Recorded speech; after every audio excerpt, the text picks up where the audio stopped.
They say the ocean never gives up its dead, but the marshes of Long Island, they whisper, they wait, and eventually, they speak.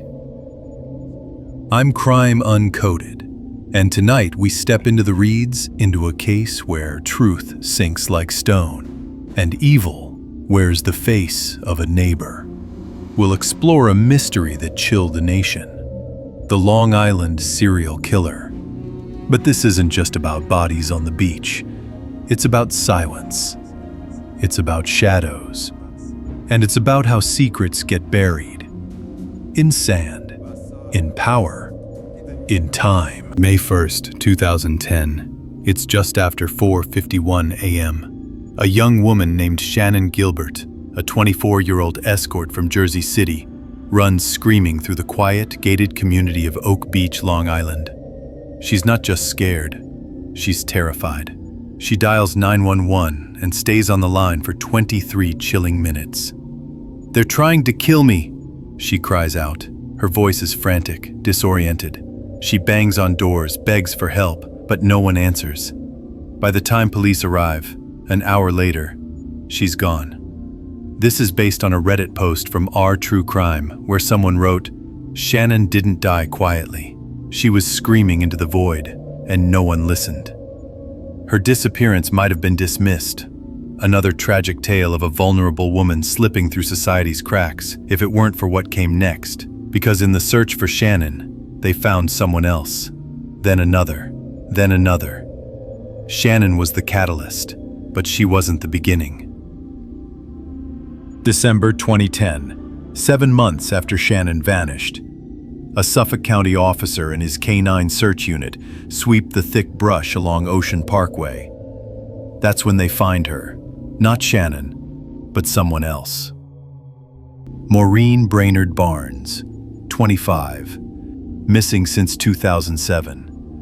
The remains are wrapped in burlap. 2 days later, another body. Melissa Barthélemy, 24. The next day, Megan Waterman, 22. Then, Amber Lynn Costello, 27. All sex workers, all petite, all buried in burlap within a quarter mile of each other on Gilgo Beach. The media calls them the Gilgo Four, but there's something almost methodical in the layout, like someone arranged them. Think about that. Someone had time, confidence, familiarity with the area. This wasn't rage, it was ritual.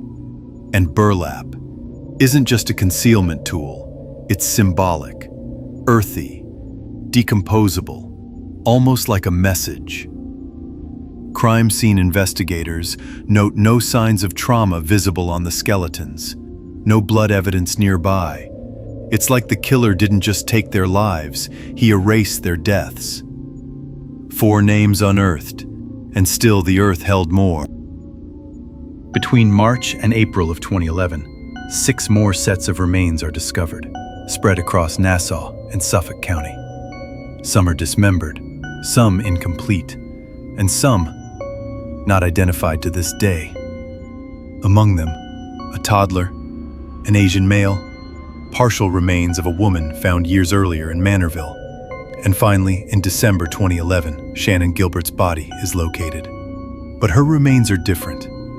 Found near a swamp, farther east, separate from the rest. The official report claims death by drowning, but her family, her attorney, even an independent autopsy, all suggest foul play. She didn't walk into the swamp, her mother said. Someone put her there. This part of the story haunts me, because unlike most serial cases where one killer chases control or chaos, this one left layers.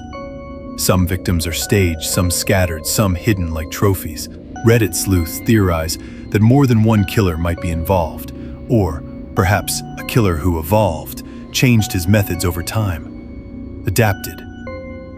By the end of 2011, the marsh had given up 10 souls, but the silence still screamed. The story of the Long Island serial killer isn't just a tale of death, it's a tale of delay, a tale of cover-ups, missed opportunities, and how power, when misused, buries more than just bodies. In 2012, Suffolk County Police Chief James Burke removed the FBI from the investigation. Why? That question has haunted many. Later, it surfaced that Burke had a long history of misconduct. He was eventually sentenced to 46 months in federal prison, not for this case, but for beating a handcuffed suspect and orchestrating a cover-up. At the time of Shannan Gilbert's disappearance and the discovery of the Gilgo 4, Burke was in power. Investigative journalist Billy Jensen described Burke's move as a sandbagging of justice. Think about that. While families mourned, while remains decayed beneath the reeds, those tasked with justice were distracted, or worse, actively impeding. This isn't speculation. This is court-documented corruption. Burke's decision to shut out the FBI, one Redditor wrote, might have been the killer's biggest ally. Could it be that the killer knew this? Could he have operated under the veil of a fractured system, knowing the marsh was safe, because the badge wouldn't look too hard? Sometimes, the most chilling silence doesn't come from the killer, but from those who should have spoken. When law enforcement failed, the internet rose. This case became one of the most discussed on Reddit's r/true crime and web sleuth forums. Users mapped timelines, cross-referenced burner phone activity, and even tracked sightings of suspicious vehicles near victim locations. This wasn't just idle chatter. It was a community trying to breathe life into cold facts. Redditors noticed that the killer used burner phones to contact victims, and even to taunt the victim's family. In Melissa Barthelomy's case, her younger sister received mocking calls from Melissa's phone after she vanished. A man's voice, cold, cruel, saying things no family should ever hear. "I watched her die," he allegedly said in one call. "You're next." The calls were traced to Times Square, Massapequa, Midtown Manhattan, locations that, in hindsight, match the future suspect's life radius. It was Reddit that began linking victims' timelines, compiling victim data, and questioning inconsistencies in police statements. Even now, search terms like Gilgo timeline, Oak Beach gate logs, and burlap pattern analysis trend in true crime forums. It became a collective obsession, the need to understand how this monster moved among us. "This guy wasn't hiding in shadows," one user wrote. "He was hiding in plain sight."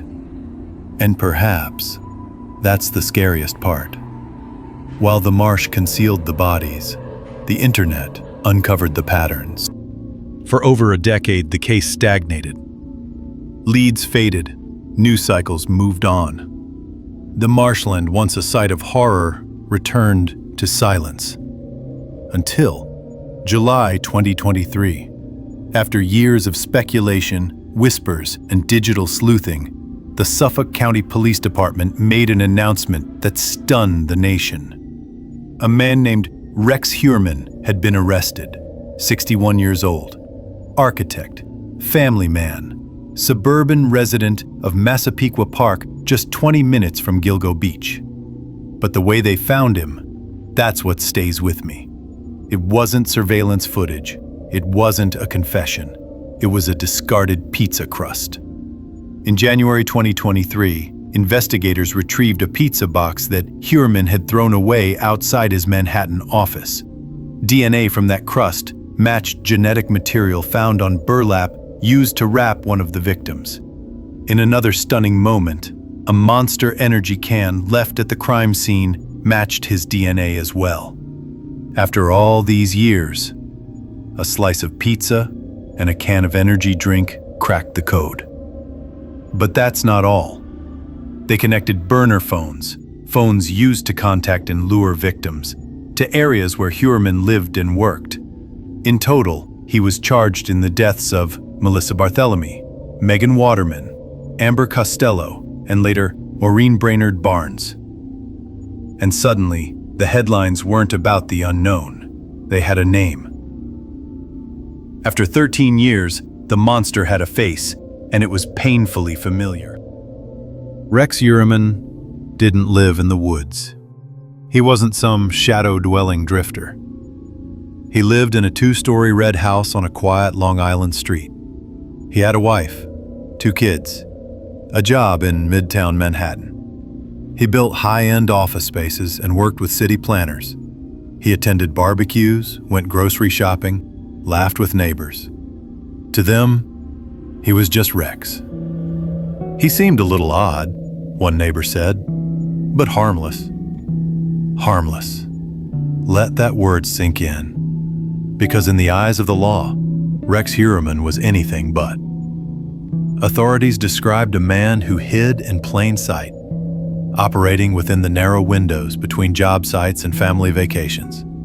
In his basement, investigators allegedly found over 200 firearms and disturbing online searches related to sadistic violence. But the most chilling detail? He was still actively seeking new victims when he was arrested. According to CBS News, he had burner phones registered under fake names. He was searching for escort services, pornography involving violence, and even browsing articles about the investigation into his own crimes. There's a term in psychology, duplicitous stability. It's the ability to maintain a mask while living a double life. Ted Bundy had it, Dennis Rader, the BTK killer, had it, and, if proven guilty, so did Rex Heuermann. He could have been anyone, one Reddit post read. He could have been your contractor, your neighbor, your dad's coworker.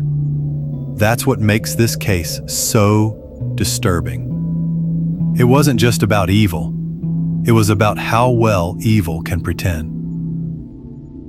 With Rex Heuermann behind bars, many assumed the case was closed. But that's not quite true. Because even now, not all the victims are accounted for. Not all the remains have names. Not all the evidence points in a single direction. In fact, some investigators and Reddit theorists believe there may be multiple killers. The dismembered remains found east of Gilgo don't fit the Heuermann profile. One commenter wrote on our list killer, the Asian male victim, the young toddler, and the unidentified skulls, all found in the same general area, differ in method, timing, and victim profile. Could Rex have acted alone for over a decade, undetected across multiple counties? Or was he one monster among several? And then there's Shannan Gilbert. Official reports ruled her death as accidental, drowning, disoriented in the marsh. But the private autopsy commissioned by her family suggested otherwise. Signs of manual asphyxiation, damage to the hyoid bone, inconsistent bruising. Shannan's story started this case, but she still hasn't been given justice. And her mother, Mary Gilbert, who fought for years to keep her daughter's case alive, was tragically killed in 2016 by another daughter during a psychotic break. So now, the fight for truth is left to us. To the Reddit threads, to the podcasts, to the people who refuse to forget. Some of the bodies were buried, but the truth is still sinking. When you walk the sands of Gilgo Beach today, the waves still crash against the shore. The grasses still sway with the wind. People pass by, unaware, or perhaps unwilling to remember. But underneath, the earth remembers. It remembers every secret, every scream, every name. And the question that haunts me most isn't who did it, or how. It's how many more are still out there. I'm Crime Uncoded. If this story unsettled you, good. Let it linger. Let it haunt. That's how we remember the forgotten. Subscribe for more stories that dig deeper, stay longer, and question louder. Until next time, stay curious.